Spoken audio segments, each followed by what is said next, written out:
Tuhan, kami berterima kasih untuk kesempatan kami boleh melayani Engkau, dan kami boleh berkesempatan untuk kami boleh melayani umat-Mu dimanapun mereka berada. Kau Tuhan yang tidak terbatas dengan waktu, tidak terbatas dengan tempat.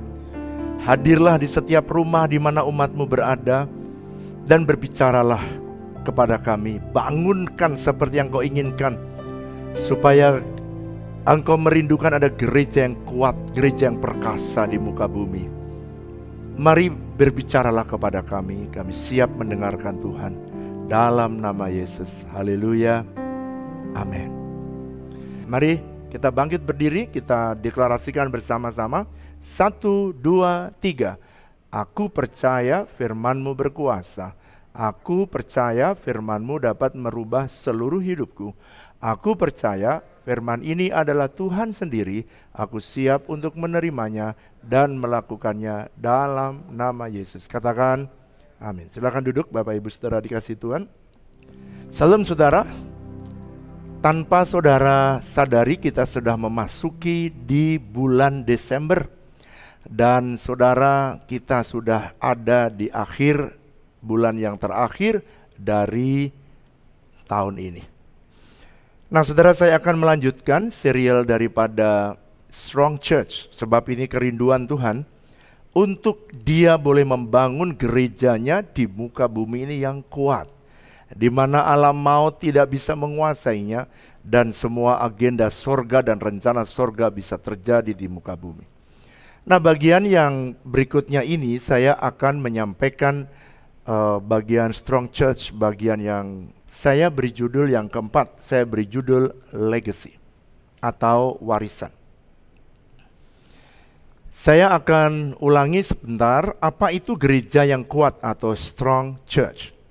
Gereja yang kuat adalah gereja yang dapat melakukan tugasnya sebagai duta besar kerajaan Allah di muka bumi. Apa artinya? Artinya kalau Tuhan menghendaki sesuatu, rencana sorga yang Dia rencanakan bagi saudara dan saya di muka bumi ini, dan apa yang Dia rencanakan atas bumi ini, maka itu terlaksana oleh karena ada gereja yang dapat melaksanakan misi kerajaan sorga. Nah, supaya gereja itu bisa kuat, atau gereja bisa menjadi perkasa, maka gereja itu harus mempersiapkan generasi muda sebagai generasi penerus. Pak, kenapa generasi muda harus disiapkan? Saya sudah sampaikan pada waktu yang lalu bahwa visi dari Tuhan atas gereja ini tidak akan pernah berhenti atau sampai pada puncaknya ketika saya sebagai pendiri gereja ini atau sebagai founder dari gereja ini mati. Jadi selama saya masih hidup, maka Tuhan terus bekerja, dan apakah puncak daripada puncak maksimal daripada rencana Tuhan dari WTC ini, apakah pada waktu saya hidup, saya juga tidak tahu. Tetapi yang jelas, tidak ada gereja yang atau tidak boleh gereja mati setelah pendahulunya mati. Oleh karena itu saya berdoa supaya gereja ini tetap bisa kuat dan tetap bisa melaksanakan apa yang menjadi visi dan misinya Tuhan di muka bumi ini. Maka gereja harus mempersiapkan generasi muda, supaya ketika saya tidak ada dipanggil Tuhan, Pak Ju dan Pak Pinem dipanggil Tuhan, maka ada generasi yang jauh lebih perkasa dari generasi sebelumnya. Nah, bagaimana caranya supaya generasi berikutnya jauh lebih perkasa? Atau bagaimana supaya anak-anak rohani kita jauh lebih perkasa dan jauh lebih bisa melakukan hal-hal yang lebih dahsyat dari apa yang dikerjakan oleh pendahulunya? Generasi ini salah satu syaratnya. Generasi itu haruslah dia menerima warisan dari pendahulunya. Sebab semua yang ada di dalam gereja terjadi oleh karena para pemimpin yang dahulu atau pendahulunya dia mengikuti Tuhan, mengikuti visi Tuhan yang diberikan oleh Tuhan di dalam wadah ini. Sebab setiap gereja diberikan oleh Tuhan visi dan tanggung jawab yang berbeda. Oleh karena itu ada urapan yang berbeda. Oleh karena itu generasi yang meneruskan gereja ini haruslah setiap jemaat, setiap pengerja, setiap pelayan Tuhan yang ada di dalam gereja ini haruslah menerima warisan atau legacy dari pendahulunya. Kenapa Pak? Supaya bisa mengerjakan visi yang sama. Sebab kalau dia tidak menerima impartasi, dia tidak menerima warisan yang dimiliki oleh pendahulunya, maka dia tidak akan pernah bisa melanjutkan visi gereja ini semakin hari semakin kuat. Nah saudara, saya ingin membaca kenapa penting sekali visi Tuhan. Di dalam Amsal pasal 29 ayat yang ke-18. Saudara, mari kita membaca bersama Amsal 29 ayat yang ke-18. Ini penting karena saya pengen menegaskan kepada saudara betapa pentingnya visi itu. Bila tidak ada wahyu, menjadi liarlah rakyat. Berbahagialah orang yang berpegang kepada hukum. Di dalam bahasa Inggris, if there's no vision, the people will perish. Kalau tidak ada visi, maka liarlah rakyat. Kalau tidak ada arahan Tuhan dengan jelas di satu gereja, maka jemaatnya akan bergerak kepada arah yang berbeda-beda. Tetapi kalau ada visi di mana pemimpinnya terus mengarahkan dari hari ke hari, maka gereja itu akan fokus kepada visi dan akibatnya kemajuan dari gereja itu dapat dilihat. Itu sebabnya ada orang yang mungkin setiap kali saya mengajar, saya mengingatkan saudara kepada visi. Saudara mungkin berkata, kenapa sih Bapak bicara terus tentang visi? Sebab kalau saya tidak mengarahkan saudara kepada apa yang Tuhan mau, maka saudara akan digerakkan kepada tujuan lain. Kalau saya tidak mengarahkan gereja ini pada tujuan Tuhan yang Tuhan rencanakan, visi yang Tuhan taruh di gereja ini, maka gereja ini kemajuannya tidak bisa dilihat. Dan saudara ingat ya, beberapa tahun yang lalu kita sudah mulai melakukan transform the communities. Kita sudah mulai tahapan sekarang, sudah mulai influence the cities. Dan sekarang karena saya masuk di dalam BPH, dari salah satu ketua BPH, makanya sekarang saya diberi kesempatan untuk menginfluence kota-kota lain.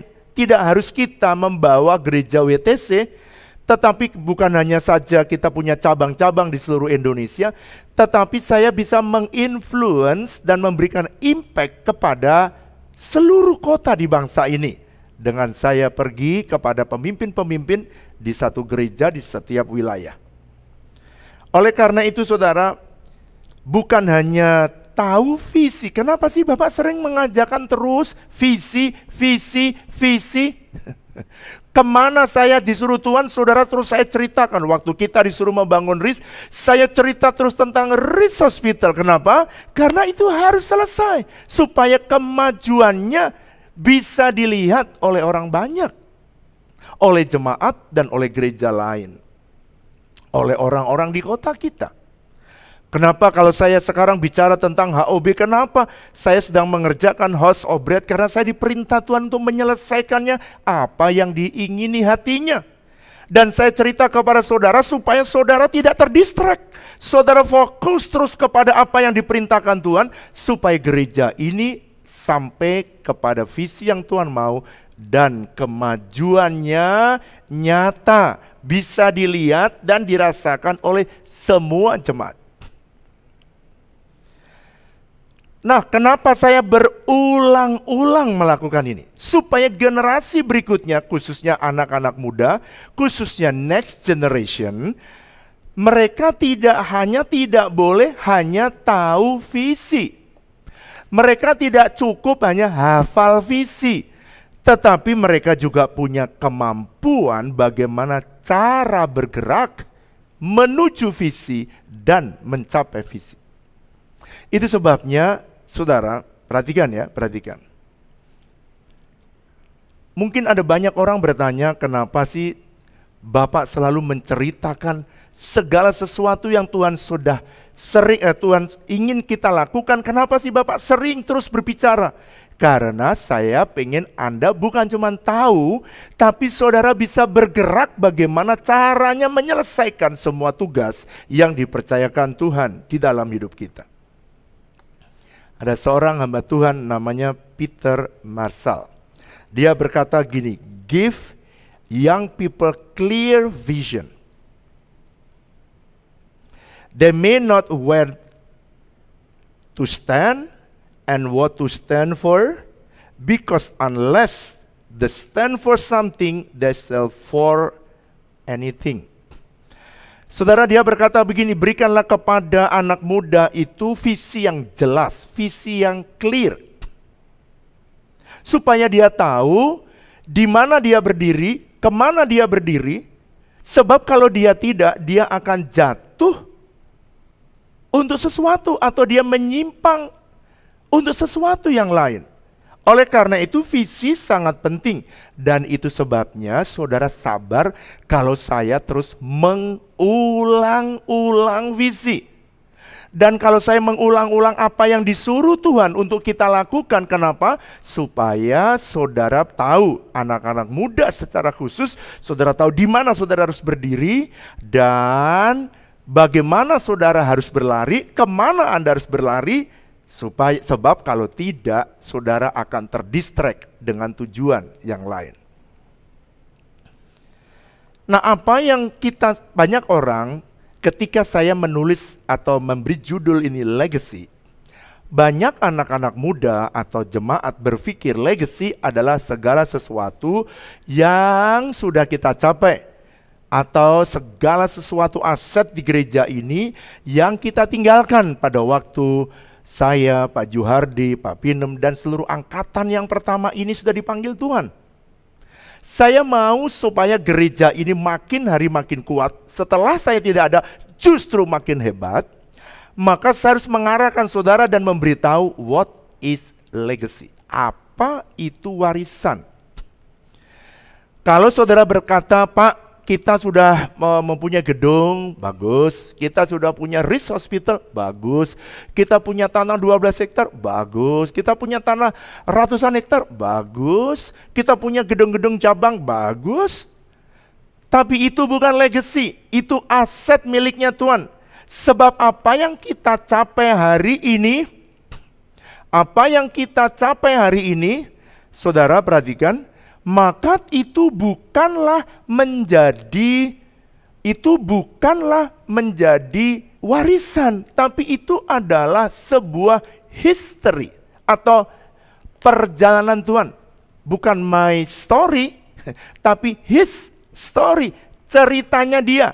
Jadi apa yang sudah terjadi di waktu lalu itu adalah sebuah cerita tentang perjalanan pendahulunya dengan Tuhan, makanya disebut history. Jadi semua yang sudah kita lewati itu namanya history, bukan warisan. Semua yang diberikan Tuhan bukan warisan, tetapi itu adalah history, cerita tentang Tuhan berjalan bersama-sama dengan generasi pendahulunya. Tetapi kita semua harus menyiapkan dan mempersiapkan satu generasi, bukan hanya meneruskan tetapi membawa naik gereja ini dari satu level yang satu naik kepada level berikutnya, bahkan bisa naik di level yang baru. Itu sebabnya Next Gen harus punya historinya sendiri. Saudara, sering saya katakan jangan bertengkar tentang aset milik Tuhan. Sebab aset, siapa yang bertengkar dengan aset milik Tuhan, saudara bakal mati. Serius, saya sudah tekankan ini berulang-ulang. Dan kita para pemimpin tidak pernah lagi mengurusi yang tidak pernah bertengkar, sebab itu harus dipakai untuk pelayanan berikutnya. Dan tidak ada meng-HI aset miliknya Tuhan. Termasuk saya, termasuk keluarga saya. Keluarganya Pak Ju dan Pak Pinem itu adalah komitmen kita. Karena itu adalah history, cerita his story Itu cerita Tuhan berjalan bersama dengan kita. So kalau begitu untuk next generation you have to make your story with him. Kau harus membuat sebuah cerita perjalanan bersama-sama dengan Tuhan. That is your story with God alone. Oleh karena itu kita harus memuridkan generasi muda dengan sungguh-sungguh supaya mereka bisa punya experience, punya pengalaman berjalan bersama Tuhan. Supaya aset gereja ini naik. Jiwa-jiwa yang dimenangkan makin dahsyat. Dan umatnya punya pengalaman berjalan bersama dengan Tuhan dari satu level naik kepada level berikutnya. Sehingga sangat mudah bagi Tuhan untuk membawa next generation, bahkan bukan hanya meneruskan apa yang kita kerjakan, tapi bisa mengupgrade dan membawa jauh lebih dahsyat daripada gereja ini pada generasi, pada masa-masa berikutnya.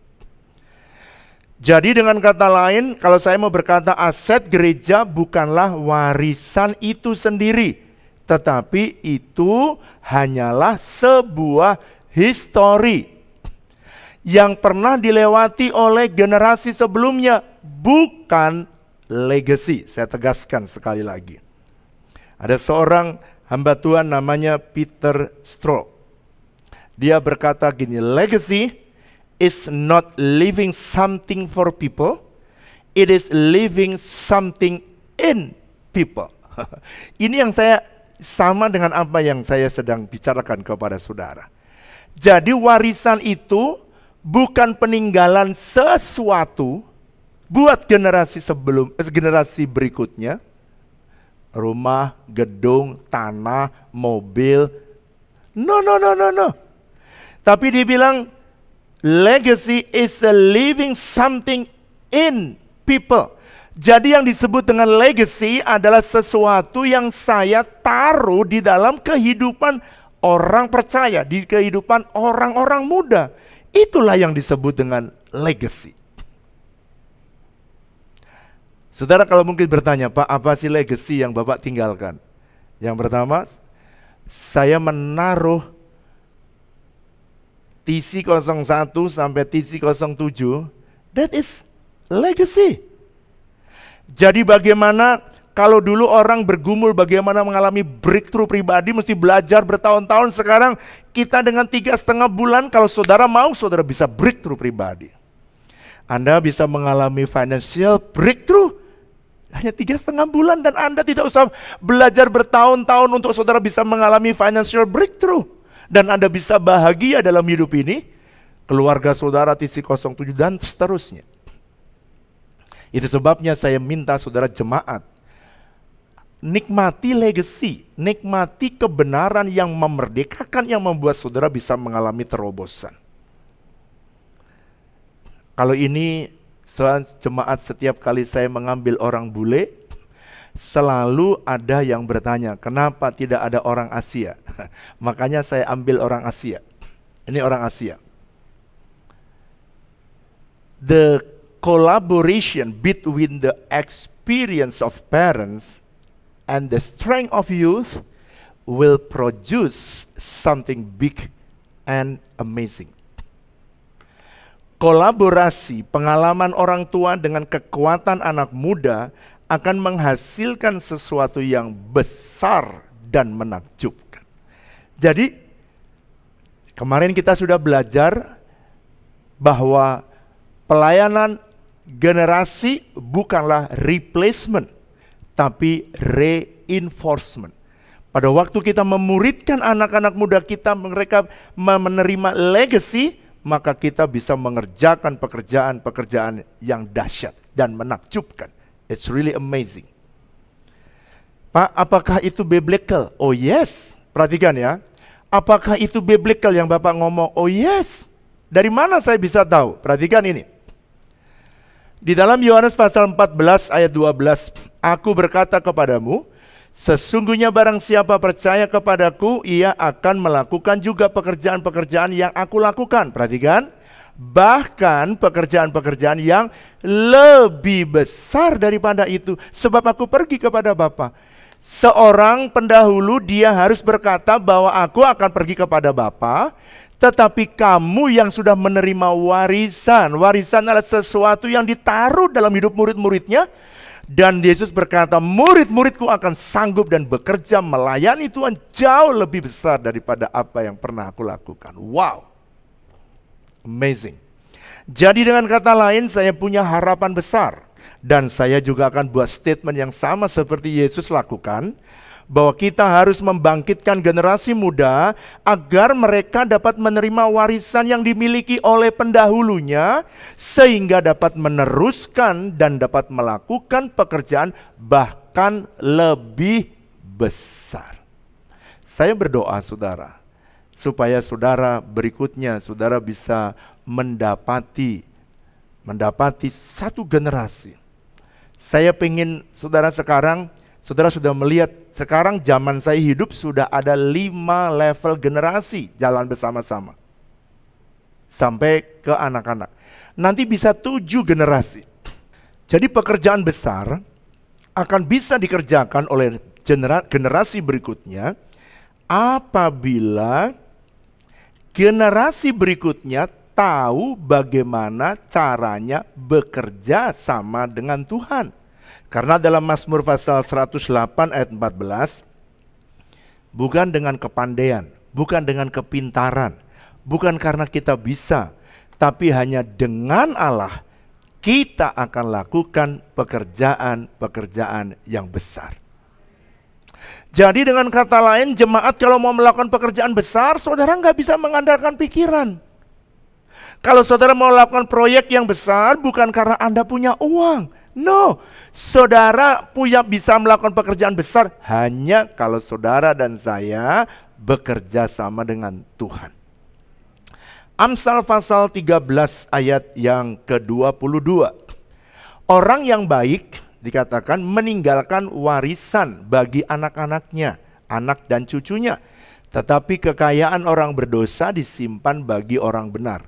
Jadi orang yang baik akan meninggalkan warisan. Itu sebabnya saya mulai bicara ke depan, saudara mesti mempunyai warisan. Saya akan berbicara ini agak panjang sedikit, supaya generasi berikutnya, anak-anak rohani saya yang mungkin umurnya sama kayak saya, tapi saudara anak rohani saya, generasi kedua, generasi ketiga, generasi keempat, bahkan sampai kepada WTC Kids, Rock 56 akan dimuridkan, dan sekarang lewat Kids Altar saya sudah melihat banyak buah dari kecil anak-anak bisa dididik dalam takut akan Tuhan. Oleh karena itu saya berdoa kita bisa meninggalkan warisan. Oke? Ingat ya, warisan yang saya sebut warisan bukan apa yang sudah kita capai dan kita tinggalkan kepada generasi berikutnya, tapi warisan adalah segala sesuatu yang ditaruh di dalam hidupmu, jemaat dan para anak-anak muda sebagai anak rohani dari perjalanan kita berjalan bersama dengan Tuhan. Pak, kalau begitu, kalau memang HOB bukan warisan, gedung bukan warisan, nanti sebentar lagi bangun convention center bukan warisan, Riz Hospital bukan warisan, itu history, cerita tentang Tuhan melalui generasi sebelumnya. Nah kalau begitu apa sih Pak yang menjadi warisan? Warisan kita, apa saja yang harus kita siapkan? Warisan apa sih Pak yang Bapak berikan? Warisan apa sih Pak yang diberikan oleh generasi sebelumnya? Yang pertama, pada bagian ini saya akan menyampaikan 2 saja warisan yang harus diterima oleh generasi berikutnya atau next generation, atau murid-murid yang di bawah. Yang pertama adalah warisan visi. Kenapa perlu diwariskan? Tadi saya ulangi sekali lagi, kenapa perlu diwariskan? Sebab generasi muda akan bergerak lebih cepat karena tenaganya lebih cepat. Dengan teknologi yang ada dia akan bergerak lebih cepat. Jangan sampai kalau dia tidak kuat visinya, dia bisa salah arah. Saudara, kalau orang pelari maraton 40 km, dia tidak tahu jalan yang tepat, maka dia tidak akan pernah jadi pemenang. Karena salah jalan, disqualification. Nah saudara, banyak sekali orang bertanya kenapa kemajuan gereja ini begitu cepat. Kemajuan bukan karena pemimpinnya hebat, bukan. Karena kita cuma fokus kepada apa yang Tuhan suruh. Kita tidak melakukan apa yang tidak Tuhan suruh, ada bagian orang lain yang harus mengerjakannya. Itu sebabnya kalau kita fokus, kita lihat hal-hal ajaib dan dahsyat terjadi. Nah, saya ulang, visi gereja kita adalah membangun jemaat yang kudus. Itu sebabnya semua jemaat harus kudus. 2, dia harus dewasa. Kenapa dewasa? Dia sekalipun diberikan oleh Tuhan kepercayaan, tidak akan pernah dia punya otoritas. Yang ketiga, dia akan mengalami breakthrough. Perhatikan ya, kudus, tanpa kekudusan Anda tidak akan pernah bisa menang dengan setan. No way. Dewasa, Anda kalau nggak dewasa, Anda sekalipun umur tua, tapi Anda dikuasai oleh roh lain. Atau masih jadi hamba. Yang ketiga, saudara harus mengalami breakthrough. Setelah itu kemudian saudara harus bisa mengubah komunitas. Setelah diberkati, keluarga bahagia, jangan berhenti. To transform the communities, influence the cities, and give impact to the nation. Saya berdoa warisan ini harus kuat di dalam hidup saudara. Dan saya berdoa kalau dibangunkan, bangun tidur, bangun langsung tahu apa itu visi gereja kita. Sekarang yang kedua, apa warisan yang kedua yang ditaruh Tuhan kepada generasi berikutnya? Yang kedua adalah nilai. Saudara, semua jemaat yang ada di WTC ini dan saudara, khususnya saya mau berkata kepada generasi muda yang umurnya mungkin 30 tahun atau 25 tahun di bawah saya, saudara harus mewarisi nilai. Kalau nilai itu tidak dihidupi oleh generasi berikutnya, maka kita akan kehilangan nilai luhur yang sudah dihidupi oleh pendahulunya di dalam wadah ini. Oleh karena itu saudara, kalau saudara tidak menghidupi nilai-nilai yang ditaruh di dalam gereja ini, maka generasi ini akan kehilangan nilai luhur yang sudah dibangun menjadi sebuah budaya dalam gereja ini. Kenapa sih? Karena nilai akan menentukan kualitas daripada orang yang diam di dalam sebuah gereja. Nah, seorang hamba Tuhan, dia menjelaskan ini, membuat quote ini. Saya sekarang senang membuat quote. Kenapa saudara? Karena saya cari-cari orang Asia sulit sekali mendapatkan quote. Itu sebabnya saya memulai memberi warisan ini. Dan kalau perlu nanti saya mau bikin buku khusus quote-quote yang saya bagikan menjadi sebuah value di gereja ini. Value is something that continues from generation to generation. Because whatever the time, the value will remain the same.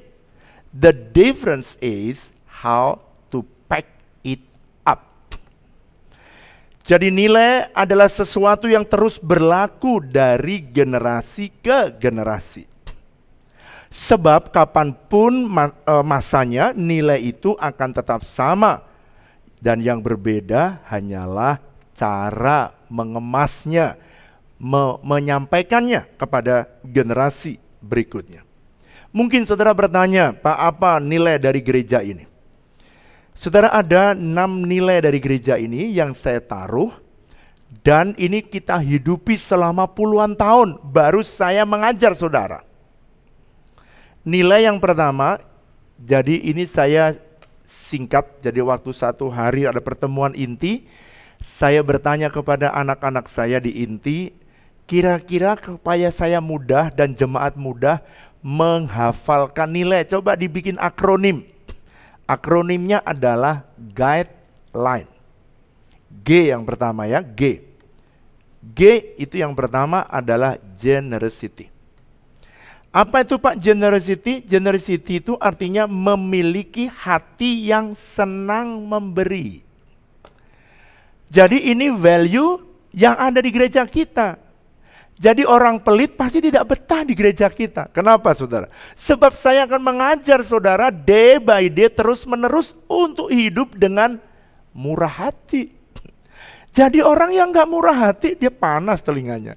Yang kedua bukan panas tapi dia bertobat. Nah baru dia cocok. Sebab setiap gereja punya value untuk mencapai visi itu. Amsal 11 ayat 24-25.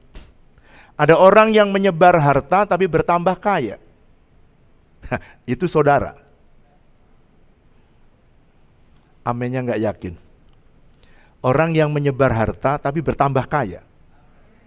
Tapi siapa memberi berkat, ayat 25, dia akan diberi kelimpahan.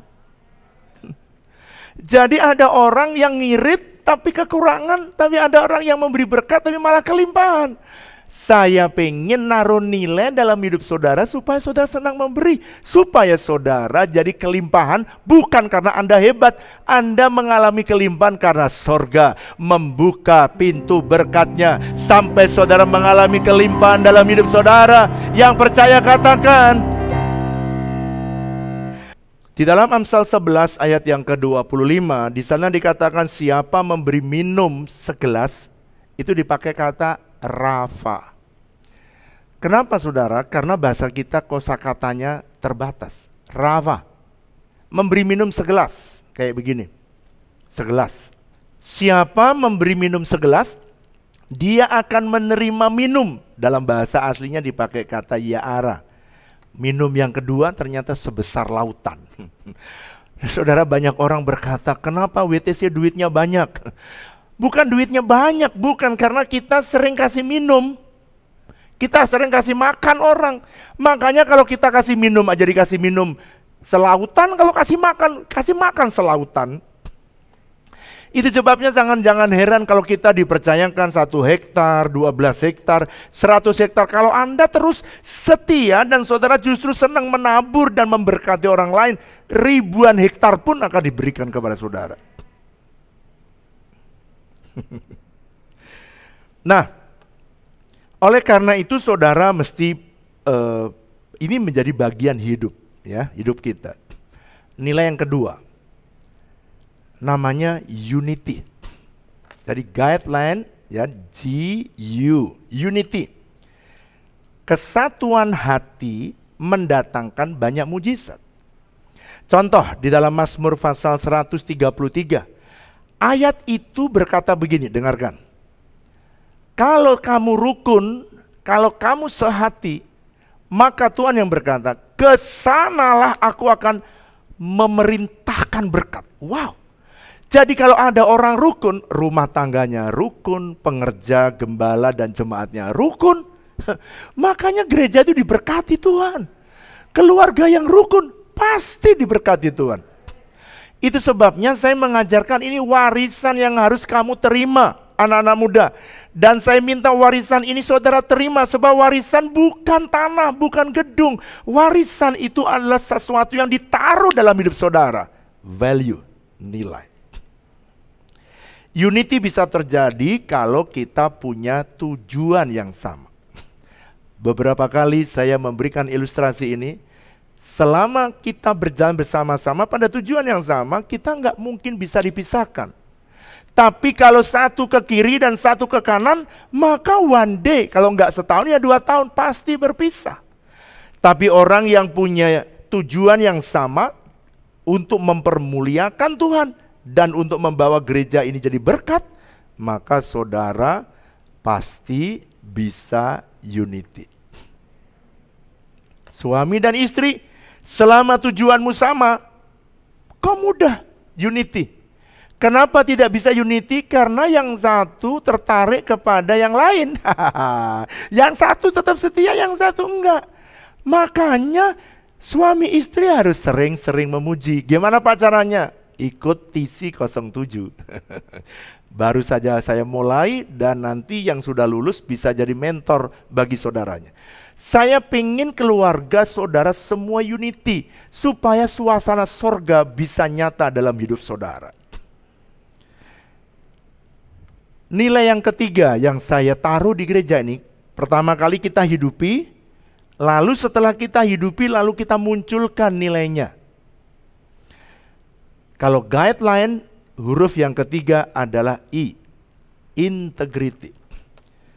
Integrity itu apa Pak? Integritas adalah, kalau saudara-saudara berkata seseorang memiliki integritas kalau pikirannya, hatinya, mulutnya, dan perbuatannya sama. Kalau saudara menjumpai orang yang berkata saya punya integritas, kalau saudara berkata dia orang yang berintegritas, itu saudara sudah tes dalam waktu yang lama, mulutnya, pikirannya, hatinya, dan perbuatannya sama.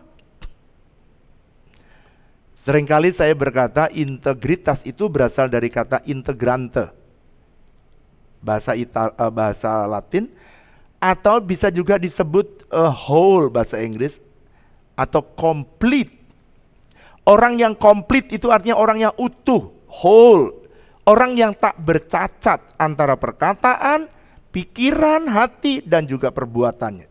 Saya berdoa supaya saudara belajar melatih dirimu punya integritas. Maksudnya Pak, saudara tetap hidup jujur, hidup benar walaupun tidak ada orang yang melihat. Gitu.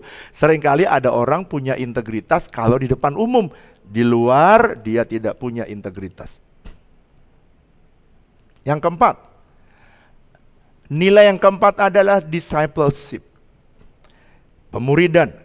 Jadi setiap jemaat saya rindu kenapa ini menjadi nilai. Ini tidak saya taruh nilai terus kemudian kita hidupi, bukan. Kita hidupi terlebih dahulu, nilai luhur ini barulah saya ungkapkan kepada saudara jadi sebuah nilai di gereja kita. Sebab sejak gereja ini berdiri, saya memulai memuridkan orang inti saya yang dulu adalah jemaat atau pengerja dan sekarang jadi para pendeta di gereja kita. Mereka saya muridkan setiap hari Selasa, setiap minggu, kecuali kalau saya luar negeri atau saya tugas keluar kota. Kalau saya ada, saya selalu memuridkan mereka. Saya selalu kersel dengan mereka. Kadang-kadang saya berkunjung ke kersel-kersel. Untuk apa? Untuk bertamu saja, untuk mengenal jemaat. Tapi kalau saya memuridkan kepada para pemimpin. Pemimpin memuridkan orang di bawahnya. Bagaimana kalau mulai sekarang semua orang, dua dilakukan, rela dimuridkan, yang setelah dimuridkan saudara rela memuridkan. Jadi saya butuh banyak ketua kersel, maksudnya gini, saudara mau dimuridkan, saudara mau diajar lewat TC 01, 02, 03, 04, 05, 06, 07, Anda di-equip, setelah itu Anda punya value, dalam hidup saudara punya nilai, dan Anda mulai membaktikan dirimu bagi Tuhan dengan cara Anda memuridkan orang lain. Saya bangga sekali kemarin wisuda Permata 2 angkatan sudah diwisuda. Kemarin dalam khotbah saya yang waktu lalu sudah ada 5 atau 6 generasi. Selama saya hidup saya memuridkan mereka memuridkan lagi, sudah 5 generasi. Sebentar lagi saya masih hidup sudah ada 7 generasi. Sebentar lagi saudara lihat. Berarti Bapak nggak mati-mati. Nanti kalau urusan mati itu bukan urusan kita, urusannya Tuhan itu. Jadi mulai dari anak-anak saya sudah menekankan kepada seluruh para pengerja, mulai dari Rock 56, mulai dibangun, dimuridkan sehingga mereka bisa memuridkan temannya. Yang kecil-kecil gimana Pak? Mereka masuk dalam Kids Altar. Itu saja sudah merombak. Jadi waktu nanti dia umur kelas 5, sekitar 11 tahun, maka dia bisa menjadi pemurid bagi temannya.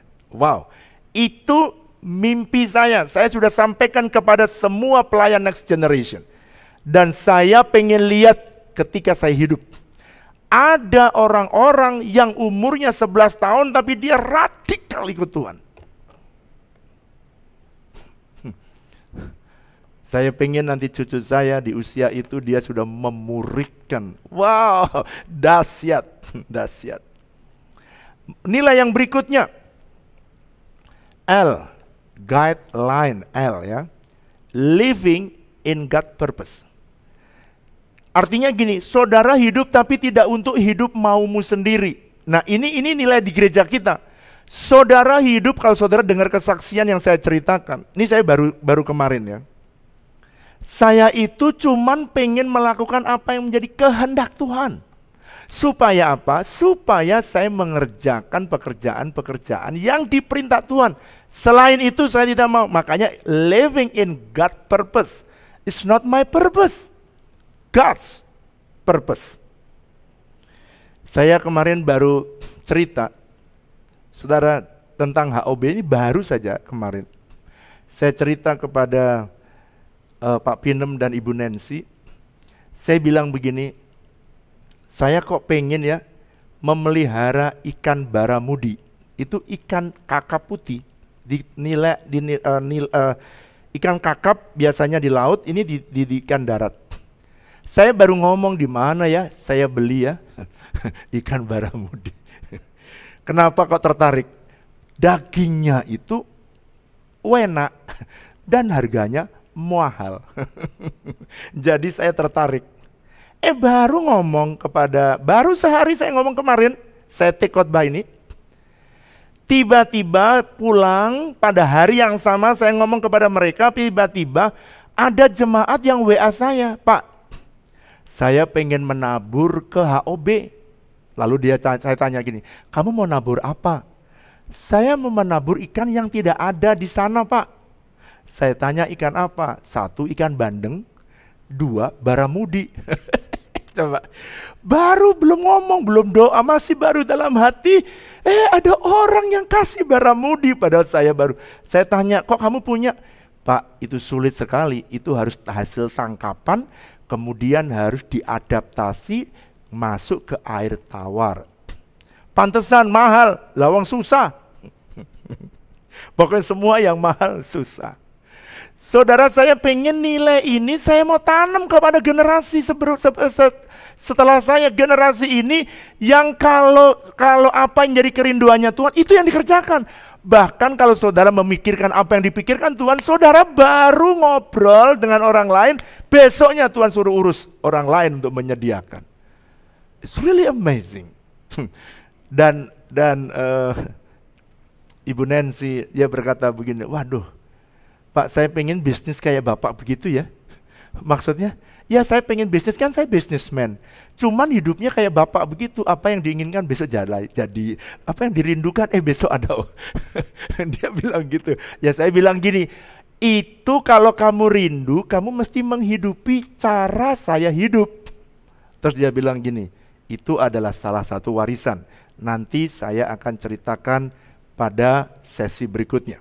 Yang terakhir, servanthood. Hidup dengan nilai kehambaan di dalam gereja ini menjadi nilai gereja kita. Menjadi pemimpin yang senang melayani dan bukan dilayani. Saudara, saya paling senang, ya mungkin saya punya latar belakang yang miskin ya, atau melarat. Maka saya lebih senang melayani. Melayani itu bukan beban, melayani itu kehormatan. Yesus itu lebih senang dia melayani murid-muridnya daripada dia layani. Sebab dia berkata, siapa yang mau menjadi besar, dia harus senang melayani, bukan dilayani. Jadi saudara, kalau semakin saudara punya hati rindu melayani orang lain, saudara itu otomatis dijadikan Tuhan besar. Tapi itu bonus, jangan kejar kebesaran. Rindu melayani banyak orang dan Tuhan akan membuat saudara menjadi besar. Itu menjadi akibatnya. Saudara, di bagian ini saya berdoa supaya 2 ini saja pertama kali ya, saudara warisi nilai dan warisi visi yang Tuhan taruh dalam gereja ini.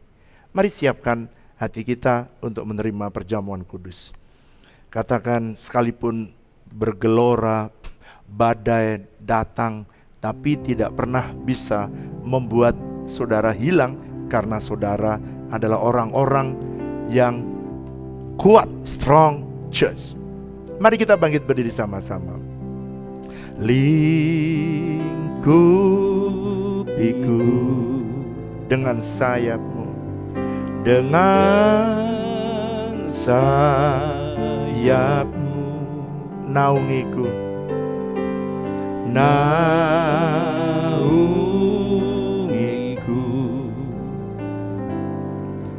dalam kuasa-Mu. Di saat badai bergelora, ku akan terbang bersama-Mu. Bapa, Kau Raja atas semesta, ku tenang sebab Kau Allahku. Sebab apa yang telah kuteruskan kepadamu telah aku terima dari Tuhan, yaitu Tuhan Yesus pada waktu malam Ia diserahkan, Ia mengambil roti. Mari angkat roti di tangan kanan kita tinggi-tinggi. Dan sesudah itu Ia mengucap syukur atasnya, lalu Ia memecah-mecahkannya. Dan Ia berkata, inilah tubuhku yang diserahkan bagi kamu. Perbuatlah ini setiap kali kamu melakukannya, memperingati akan aku. Kekasih-kekasih Kristus, bukankah roti yang kita pecah-pecahkan ini adalah persekutuan kita dengan tubuh Kristus? Mari makan, saudara, dalam nama Yesus.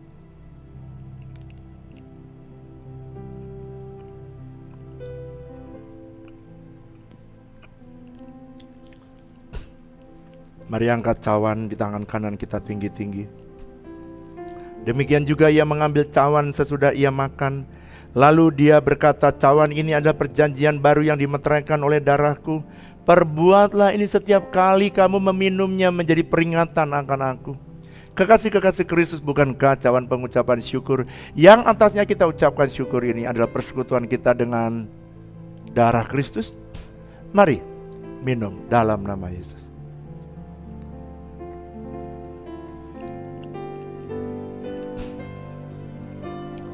Mari naikkan syukurmu, ucapkan terima kasih Tuhan. Terima kasih. Mari naikkan syukurmu.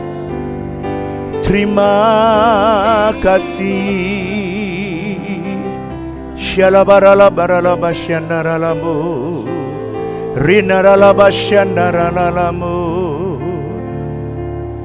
Haleluya. Haleluya. Mungkin ada di antaramu yang sakit. Saya disuruh Tuhan untuk melakukan setiap perjamuan kudus. Setiap minggu ada perjamuan kudus, supaya saudara yang sakit kena COVID atau sakit yang lain, mari angkat tanganmu. Angkat tanganmu. Saya mau berdoa. Tuhan, lihat tangan-tangan yang diangkat. Engkau yang menyuruh aku melakukan perjamuan kudus ini. Dan ketika umatmu makan tubuhmu dan minum darahmu, dan kau berkata, oleh bilur-bilurku kamu sembuh. Hari ini umatmu juga oleh bilur Yesus, umatmu sembuh dari COVID-19. Sembuh dari semua sakit, kanker, ginjal, operasi. Oh, dalam nama Yesus, sakit liver, sakit tulang, semua sembuh dalam nama Yesus. Sakit paru-paru disembuhkan dalam nama Yesus.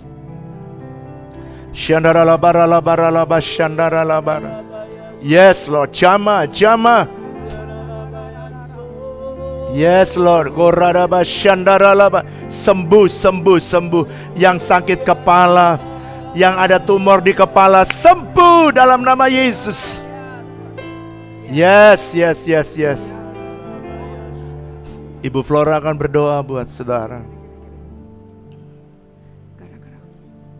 Saat ini kami datang kepadamu ya Tuhan. Kami merendahkan hati kami dan kami mau bersyukur buat setiap kebaikan dan kemurahan Tuhan. Pemeliharaan yang kau berikan buat setiap kami sampai dengan hari ini. Tuhan. Kami mau berkata bahwa engkau Allah yang baik Tuhan. Terima kasih Tuhan. Kami bersyukur kalau hari ini kami boleh beribadah dan kami boleh belajar kebenaran firman-Mu. Aku berdoa Tuhan, biar kami mengerti bahwa hidup yang kau taruh dalam kami itu bukan suatu hidup yang sia-sia. Tapi engkau ingin supaya kami dapat meninggalkan warisan sesuai dengan apa yang kau sampaikan. Warisan yang benar Tuhan. Bapak terima kasih. Di tempat ini kami boleh belajar bersama-sama tentang nilai, visi yang dapat kami wariskan kepada orang-orang di bawah kami. Kami berterima kasih Tuhan, kami berdoa biar Engkau memberkati setiap keluarga demi keluarga, rumah tangga demi rumah tangga Tuhan. Kami percaya kalau kami menghidupi kebenaran firman-Mu hari ini Tuhan, aku berdoa Engkau akan membawa kesatuan dalam setiap rumah tangga. Hati bapa kembali kepada anak-anaknya, dan hati anak kembali kepada bapa-bapanya. Dan aku berdoa biar lebih banyak lagi orang diselamatkan Tuhan, melalui kehidupan setiap keluarga demi keluarga, rumah tangga demi keluarga. Kami percaya janji-Mu bahwa kami akan melihat terang kami bersinar, kami menjadi garam, dan banyak orang akan datang dan mereka berkata untuk mengenal Tuhan yang hidup, yang kami pancarkan lewat setiap hidup kami. Terima kasih Tuhan, terima kasih. Pakai setiap hidup anak-anak-Mu menjadi saksi kebenaran-Mu Tuhan. Tuhan. Aku berdoa Tuhan, aku berdoa buat pemerintahan dan bangsa kami. Kami berdoa buat pilkada serentak yang sebentar lagi akan diadakan. Aku berdoa biar Engkau menjagai, berikan stabilitas keamanan politik buat bangsa dan negara kami. Kami percaya biarlah bangsa kami Kau bawa menjadi bangsa yang hidup takut akan Tuhan. Benar. Dan kami mau berkata, berbahagialah Indonesia yang Allahnya ialah Tuhan. Terima kasih Tuhan, terima kasih. Kami berdoa Tuhan, kami memberkati lingkungan kami, kami memberkati sekitar kami. Kami berdoa biar lingkungan dan yang orang-orang di sekitar kami mengalami kebaikan dan kemurahan Tuhan yang berlimpah-limpah. Terima kasih Tuhan, kami berkati pemerintahan kami berkati lembaga legislatif, eksekutif Tuhan, dan yudikatif. Kami berkati aparat keamanan TNI, Polri Tuhan. Aku berdoa setiap hamba-hamba-Mu yang melayani lewat lembaga-lembaga ini, lewat tugas-tugas mereka, mereka sedang memuliakan Tuhan. Dan aku berdoa, jagai Tuhan Presiden dan Wakil Presiden, berikan takut akan Tuhan senantiasa Tuhan. Dan aku berdoa biar wibawa ilahi hidup, biar wibawa ilahi mengalir atas setiap anak-anak-Mu Tuhan, kepada setiap mereka yang mengerjakan tugasnya dengan benar. Terima kasih Tuhan, lindungi bangsa dan negara kami dengan kasih setia-Mu yang besar. Terima kasih Tuhan. Aku berdoa buat setiap Kersel, Kau berkati setiap keluarga rohani. Terima kasih buat Kersel, terima kasih anggota Kersel yang boleh saling menguatkan. Kami memberkati setiap ketua Kersel, ketua rayon dan distrik yang ada. Kami berdoa Tuhan, biar kami mengalami sukacita lewat keluarga rohani yang Kau berikan dalam hidup kami. Terima kasih Tuhan, terima kasih. Kami serahkan semua doa ini kepadamu di dalam nama Tuhan Yesus kami berdoa. Mari angkat dua tanganmu, terimalah berkat Tuhan.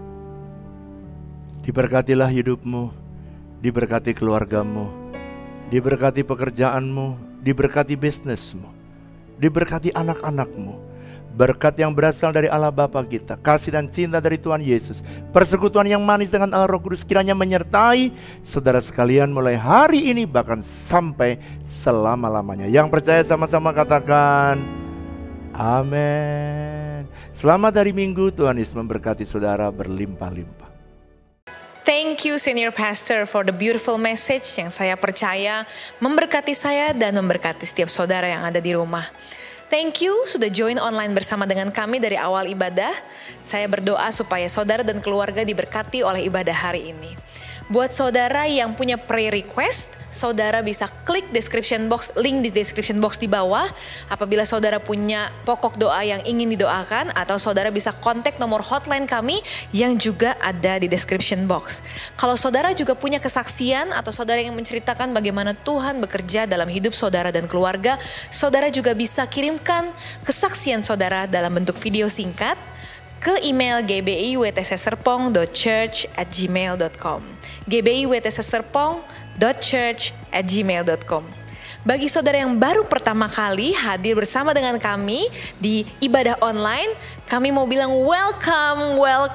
We're so glad to have you. Dan kami pengen dengar dari saudara, just give us a shout out. Dimanapun saudara bisa kontak kami, bisa di Instagram, di Facebook, di email, di nomor hotline kami. Saudara kontak dimanapun yang saudara nyaman, dan kami pastikan kami akan melayani saudara, dan kami ingin menjadi partner saudara dalam perjalanan saudara dengan Kristus. Last but not least, buat saudara yang diberkati dengan ibadah hari ini, jangan lupa share video ini juga ke kerabat saudara, ke saudara, dan teman-teman saudara, supaya mereka juga bisa mendengarkan firman Tuhan hari ini, dan mereka bisa mendengarkan kabar baik, dan biar nama Tuhan semakin dipermuliakan. Happy Sunday, see you next week, and God bless you.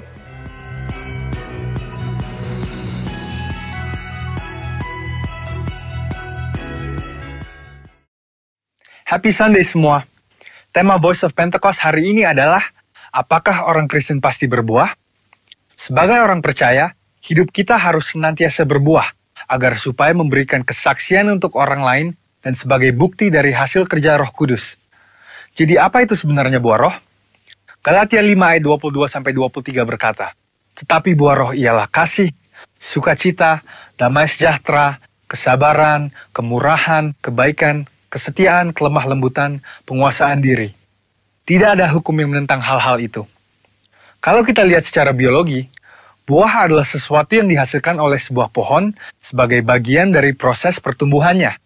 Buah yang dihasilkan oleh sebuah pohon ditujukan untuk menyebarkan benih, dan proses tersebut bisa melalui berbagai macam cara. Benih tersebut bisa jatuh di tanah, terbawa oleh angin, dimakan oleh binatang atau manusia, dan seterusnya.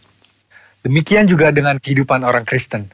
Hidup kita beberapa kali digambarkan seperti sebuah pohon. Kita ditanam, bertumbuh, lalu menghasilkan buah. Dalam konteks kekristenan, buah roh adalah sesuatu yang keluar dari kehidupan orang percaya setelah bertumbuh dalam Kristus. Dan pada akhirnya, buah tersebut ditujukan untuk menyebarkan benih firman Tuhan kepada semua orang. Ketika seseorang lahir baru dan mempunyai iman percaya kepada Yesus sebagai juru selamat, maka orang itu akan mengalami transformasi dalam kehidupannya yang dikerjakan oleh Roh Kudus. Apabila kita mengizinkan Roh Kudus bekerja, Dia akan memberikan karunia-karunia untuk melayani dan memanifestasikan sifat-sifat Allah melalui perilaku kehidupan kita, orang percaya. Sebab buah roh bukanlah sifat alamiah, melainkan karakter orang percaya yang diperbaharui karena melekat kepada Kristus. Dan ini merupakan sebuah tanda dari kedewasaan rohani. Sekarang kita akan membahas beberapa pertanyaan yang sering dibicarakan seputar buah roh. Yang pertama adalah, apakah seseorang bisa menunjukkan nilai-nilai kebaikan tanpa pendiaman Roh Kudus? Untuk bisa berbuat baik, seseorang tidak harus mengenal Roh Kudus. Banyak orang dunia berbuat kebaikan yang bahkan kadang terlihat seakan-akan lebih baik dari orang percaya. Hal ini karena semua orang dimanapun mereka berada dan dari budaya atau keluarga apapun bisa menerima dan menyetujui prinsip-prinsip buah roh. Namun ada perbedaan yang mendasari prinsip-prinsip dari buah roh tersebut antara orang percaya dan orang dunia. Bagi orang percaya, prinsip-prinsip buah roh dilakukan untuk memuliakan Tuhan.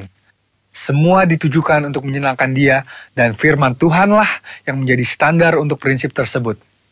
Tetapi untuk orang dunia, yang hidupnya dikuasai oleh kedagingan dan tidak didiami serta dituntun oleh Roh Kudus, prinsip perbuatan baiknya didasari oleh pemahaman orang itu sendiri dengan motif yang berbeda-beda. Pertanyaan yang kedua adalah, apakah orang yang kelihatan berbahasa roh pasti menunjukkan buah roh dalam kehidupannya? Seseorang bisa saja berdoa dalam bahasa roh, tetapi masih hidup dalam kedagingan serta tidak menunjukkan tanda-tanda buah roh. Sebab dibutuhkan upaya oleh orang percaya supaya Roh Kudus senantiasa bekerja penuh, memimpin, dan membentuk karakter Kristus di dalam diri kita masing-masing. Sekali lagi, hal ini sama seperti sebuah pohon. Agar menghasilkan buah, maka pohon tersebut harus dirawat dan diberikan nutrisi supaya bisa bertumbuh dan menghasilkan buah. Seperti yang tertulis dalam Mazmur 1 ayat 1-3. Jadi, berbahasa roh tidak menjamin bahwa buah roh ada di dalam kehidupan seseorang. Bagaimana caranya supaya bisa menghasilkan buah roh? Kita harus melakukan disiplin rohani seperti bersaat teduh, berdoa, berbahasa roh, merenungkan firman Tuhan, bersekutu dalam kul, ikut pelayanan, membantu orang percaya untuk dapat hidup dalam pimpinan Roh Kudus, dan memberikan pelajaran praktis, sehingga mereka pun dapat menghasilkan buah roh dalam kehidupan mereka. Pertanyaan yang ketiga adalah, apa dampak buah roh dalam kehidupan orang percaya? Sama seperti buah yang berasal dari pohon tidak dimakan dan dinikmati oleh pohonnya sendiri, demikian juga halnya dengan buah roh. Buah roh yang dihasilkan oleh orang percaya ditujukan untuk membuat dampak kepada orang lain di sekitarnya. Rasul Paulus mengatakan bahwa orang yang menghasilkan buah adalah orang yang hidup sebagai anak-anak terang. Orang percaya yang menghasilkan buah roh pasti akan berdampak kepada orang lain di sekitarnya. Orang percaya dipanggil dan ditetapkan oleh Tuhan untuk menjadi terang yang dapat dilihat oleh orang lain.